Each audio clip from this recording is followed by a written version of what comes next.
बीमारियां दो तरह की होती हैं, एक वो जो फैलती हैं, बढ़ती हैं, जैसे ट्यूमर है, सिस्ट है, कैंसर है, जो चीज़ें फैल जाती हैं, इकट्ठा हो जाती हैं, एंजियोजेनेटिक डिजीज बोल सकते हैं। आपके बॉडी में इस डाल की तरह ब्रांचेस हैं, उसके ब्रांचेस हैं, जैसे ब्लड वेसल बोल सकते हैं सिंपल भाषा में, और उसके भी और छोटे, जैसे इस ब्रांचेस के और आगे निकल सकते हैं और भी आगे निकल सकते हैं। तो उसी तरह से बॉडी में है, जितने ब्रांचेस होने चाहिए उससे अगर ज़्यादा ब्रांचेस कहीं हो, यानी कि उस भाग में ज़्यादा खाना मिल रहा है, ज़्यादा नरिशमेंट मिल रहा है जितनी की उसकी आवश्यकता नहीं है, ऐसे में वो वाला भाग बाकी सारे बॉडी से ज़्यादा तेज़ी से ग्रो करेगा, और बहुत ज़्यादा तेज़ी से ग्रो करेगा तो उसे आप बोल देंगे ट्यूमर, उसे बोलेंगे सिस्ट, उसे कोई ना कोई एक नाम देंगे, आउट ग्रोथ, कोई ना कोई नाम देंगे। फिर आगे अगर वो वैसा ही कुछ बॉडी के किसी और भाग में दिखेगा तो फिर उसको हम फिर कैंसर की तरफ बोलने की कोशिश करेंगे। एक तो ये तरीका है। दूसरा, बॉडी के कहीं कहीं जितने ब्रांचेस होने चाहिए उससे थोड़े कम हैं, यानी कि वहाँ ठीक से खाना पहुँच नहीं रहा, तो यानी कि वहाँ जितने भी सेल्स हैं वो मरने लगेंगे, ठीक से परफॉर्म नहीं करेंगे।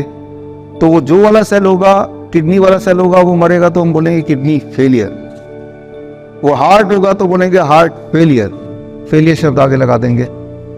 तो आप देखेंगे बीमारी जब होती है तो दो ही तरीके हैं ब्रॉडली, ज़्यादा खाना मिलना या कम खाना मिलना। इन दोनों को बैलेंस कर लेंगे, जिस तरह से आप गाड़ी को बैलेंस करते हैं, एक्सीलरेटर होता है और ब्रेक होता है, दो ही चीज़ होती है। तो एज ए ड्राइवर आपको बैलेंस करना पड़ता है between accelerator and brake, right, तभी गाड़ी आगे बढ़ती है जिंदगी। अगर इनमें से कोई बैलेंस बिगड़ गया then what we call as accident. इस तरह से अगर हम समझेंगे तो मुझे लगता है ये कॉम्प्लेक्स चीज़ बड़ा आसानी से ठीक हो सकती है। अब ये थर्ड फ्लोर पे है जैसा आप देख रहे हैं, और आप सब मोस्टली चल के ही आए। बस इतना ही अगर आप कर पा रहे हैं तो जो भी आपकी दिक्कतें हैं, मुझे पता है अंदर से, क्योंकि हम तो देखते हैं इस तरह के पेशेंट्स को और कई कई साल से देख रहे हैं कि वो पूरी तरह से बॉडी ठीक कर ही लेती है, चाहे वो किडनी फेलियर हो, चाहे वो हार्ट डिजीज़ हो। बॉडी की जो रिकवरी की क्षमता है वो बड़ी फास्ट है, बहुत ही मिरेकलस है। लेकिन उसको समझने के लिए आपको इसको समझना पड़ेगा। तो आज समझाने पे टाइम बिताते हैं। एक तरह से समझ आप सबकी है, वो समझ जो अब तक की बनी हुई है, जिसके बेसिस पे ये रिपोर्ट बना है। एक समझ आज जो हमें करना है उसके बेसिस पे हम बनाएंगे। अगर आप बोलते हैं कि कैंसर है या ट्यूमर है या ट्यूमरस ग्रोथ है, तो चार बातें आपको समझनी होगी तो सारा खेल समझ आ जाएगा। बना कैसे, रहेगा कैसे और जाएगा कैसे, और वो सारा कंट्रोल आपके हाथ में आएगा। तो इसको समझते हैं। इसको समझने के लिए जो नियम आपको, पहला नियम आपको समझना पड़ेगा, that is rule number 1। Rule number 1 ये है, चार ही नियम है। पहला नियम ये है कि हम में से हर एक के बॉडी में एक खास तरह का कैंसर सेल होता ही होता है। उसे हम बोल सकते हैं indolent cancer cell. Indolent cancer cell मतलब ऐसे कैंसर सेल जो बॉडी में तो है, लेकिन उसकी वजह से ना तो हम मरेंगे, ना बीमार पड़ेंगे, ना वो आपको परेशान करेगा। इस कछुए की तरह मैं बोलता हूँ टॉर्टोइस काइंड। मानो एक कछुआ इस कमरे के कोने में, एक कमरा आपका बॉडी है या बॉडी का कोई अंग है, और कछुआ यहाँ पे पड़ा हुआ है, तो यहाँ पड़ा रहेगा। वो हमें लेक्चर में डिस्टर्ब नहीं करने आएगा, सोता रहेगा। वो जिंदा तो है, राइट, कुछ ना कुछ खाता भी होगा, लेकिन एज इट इज हमें कोई तकलीफ नहीं देगा। तो इस तरह के कैंसर सेल हम में से हर एक के बॉडी में होता ही है। प्रतिशत में अगर बात करें तो जो लोग 40 से ऊपर हैं, ऐसे लोगों के जो मैन अमंग द मैन 70% के प्रोस्टेट में ये कैंसर मिलेगा ही मिलेगा, इंडोलेंट। मतलब हम में से, जैसे मैं 50 का हूँ या होने वाला हूँ अगले महीने या इसी महीने, तो अगर मेरी तरह 10 लोग हैं, 10 के अगर हम प्रोस्टेट का कैंसर का टेस्ट करें, PSA करें, तो 10 में से 7 लोगों को बोल देंगे तो जबरदस्त कैंसर है। 7 लोग वो ऐसे पाया जाता है कि जिनकी कभी एक्सीडेंट से देहांत होता है, तो तब आउट ऑफ क्यूरियोसिटी जब उनके इस तरह के बायोप्सी के सैंपल निकालते हैं, तब ये देखा गया है। ये जितनी सारी मैं बातें बता रहा हूँ, इनके सबूत आपको आज ही मिल जाएंगे, एविडेंसेस, रिसर्च पेपर्स आज ही। तो रिसर्च पेपर पे अभी डिटेल ना करके, क्योंकि आज को आपको मिल ही जाएगा, आप पढ़ सकते हैं, सिर्फ उसको सिंप्लीफाई रखते हैं। 40% महिलाओं के ब्रेस्ट में इस तरह के कैंसर से मिल ही जाएंगे। आउट ऑफ एवरी 10, 4 लोग, राइट। और थायराइड की बात करें 70% लोगों के थायराइड, 100% लोगों के जो 40 साल से ऊपर हैं, हर एक के थायराइड में कैंसर मिल ही जाएगा। ये अभी तक का जो एविडेंस है वो ये कहता है। मतलब ये जो लोग 40 साल से ऊपर है, कई थायराइड का अगर बायोप्सी कराएंगे तो वो डॉक्टर बोलेगा आपको कैंसर है और इतना ज़्यादा है कि आपको chemotherapy, radiation, whatever they have to do, right. उस लेवल का कैंसर की बात कर रहे हैं। तो ये है पहला नियम। लेकिन असली में ये वो है जो इंडोरेंट बोला जाता है, जो कि आपको तंग नहीं करेगा, जिंदगी भर बैठा रहेगा, वो सभी की बॉडी में। इस पहले नियम के अनुसार हम में से 100% लोग कैंसर पेशेंट हैं। फर्स्ट रूल के अनुसार जितने भी लोग 40 साल से ऊपर है, we all are cancer patient that way, diagnostically we all are cancer patient.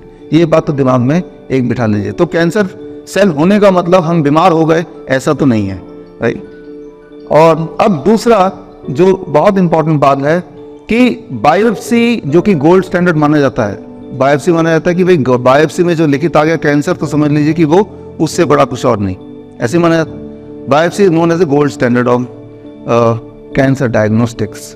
तो बायोप्सी पे कितना रिलाई करें? मैंने अक्सर देखा है पेशेंट्स को, आप में से कुछ लोगों ने महसूस किया होगा, जैसे ही लिखित पढ़ता है पेशेंट पहली बार कि वो कहीं कैंसर शब्द आ गया तो बायोप्सी के रिपोर्ट में, तो वहीं वो आधा खत्म हो जाता है उसी वक्त। तो इसको समझना पड़ेगा कि ये कितना रिलायबल है, जो वहाँ लिखा है उसको कितना माने या कितना नहीं माने, इसको आपको रैशनली सोचना पड़ेगा। दो तरह से आप किसी चीज़ को विश्वास कर सकते हैं। एक तो ये तरीका है कि कितने लोग कितनी बार कितने जोर से बोल रहे हैं, चाहे वो सबूत नहीं भी दे रहे हैं, और दूसरा सबूत क्या कहता है। तो आज हम सबूत की बात करते हैं, ना कि ये कि कौन क्या बोल रहा है। मैं एक ही उदाहरण दूंगा। बायोप्सी क्या होता है ये समझना आपके लिए जरूरी है, क्योंकि वही आपका आधार है। जिन लोगों के नाम मैंने लिए उनके लिए आधार ही ये है कि बायोप्सी के बेसिस पे बोला कि मैं कैंसर। अब बायोप्सी क्या होता है, जहाँ पे लगता है कि यहाँ पे ट्यूमर है, यहाँ पे दर्द है, यहाँ इन्फ्लेमेशन है, यहाँ घाव भर ही नहीं रहा, तो शायद यहाँ कैंसर ना हो, तो वहाँ से एक टुकड़ा लेते हैं, उस टुकड़े को स्लाइड में कन्वर्ट करते हैं। वो स्लाइड कुछ ऐसा दिखता है जिसको एक ट्रेंड पैथोलॉजिस्ट उसको देखते हैं माइक्रोस्कोप से, फिर वो ट्रेंड पैथोलॉजिस्ट बोलते हैं कि ये कैंसर है या नहीं है। देखा, उन्हें जो लगा वो बता दिया, राइट। तो इस तरह का यही वाला स्लाइड मैं बात कर रहा हूँ। ये स्लाइड 800 पैथोलॉजिस्ट को अलग अलग बांट दिए गए और बोला कि बताओ ये नॉर्मल है, एबनॉर्मल है या कैंसर है। 33% लोगों ने पैथोलॉजिस्ट ने बोला कि ये तो नॉर्मल है, और 48% पैथोलॉजिस्ट ने बोला ये एबनॉर्मल है। 19% ने बोला ये कैंसर है, 19% ने। यानी कि वो लोग जो उस 19% वाले पैथोलॉजिस्ट के पास जाएंगे तो वो क्या लेके आएंगे? कैंसर लेके आएंगे। तो एक ही स्लाइड है, given to different people, different pathologist, तो उनके 3 डिफरेंट आउटकम। तो पहली बात तो ये समझ लीजिए अच्छी तरह से कि जो आपके रिपोर्ट में आ गया वो भगवान का बनाया हुआ आखिरी वाणी नहीं है, वो रिलायबल है नहीं। और इस रिलायबिलिटी है या नहीं है, इसी पे रिसर्च का मैं आपको मैं उदाहरण दे रहा हूँ। पूरा रिसर्च पेपर का कंटेंट मैं आपको आज ही दे दूंगा, राइट। तो अब मान लेते हैं कि कैंसर है ही, ऐसा भी बोलते हैं, तो क्या वो कछुए वाला कैंसर है, या एक और तरह का कैंसर होता है जिसे मैं बोलता हूं खरगोश वाला, जो वाकई में डेंजरस, खतरनाक होता है। मान लो एक खरगोश यहाँ पे हो तो हमें लेक्चर करने नहीं देगा। खरगोश यहाँ से वहां तक जंप करेगा, फिर वहां जाएगा, फिर इधर, राइट, गंदा करके पूरा कमरे को, कमरा आपका बॉडी है, फैला देगा सब जगह गंदगी। तो हम में से कुछ लोगों की बॉडी में ये वाला कैंसर सेल भी हो सकता है, एग्रेसिव कैंसर सेल। उन लोगों के बॉडी में दर्द होगा, उनका हीमोग्लोबिन कम होगा, उनमें कमजोरी आएगी, उनमें अलग अलग जगह पे ट्यूमरस ग्रोथ होंगे, वो लोग कैंसर से मर सकते हैं क्योंकि उनके बॉडी में ये है। लेकिन क्या बायोप्सी से ये पता चलता है कि जो हमने कैंसर डिटेक्ट किया है, जो आप देख रहे हैं, ये खरगोश है, कछुआ है? द आंसर इज नो, नहीं पता कर सकते। अभी तक ऐसी कोई साइंस आई नहीं है, ये पता नहीं कर सकते। तो क्या पता वो कछुए वाला हो, क्या पता वो खरगोश वाला हो, नहीं पता। यानी कि अब आगे का जो आपका इलाज होगा वो तुक्के से होगा, टोटली तुक्के से होगा।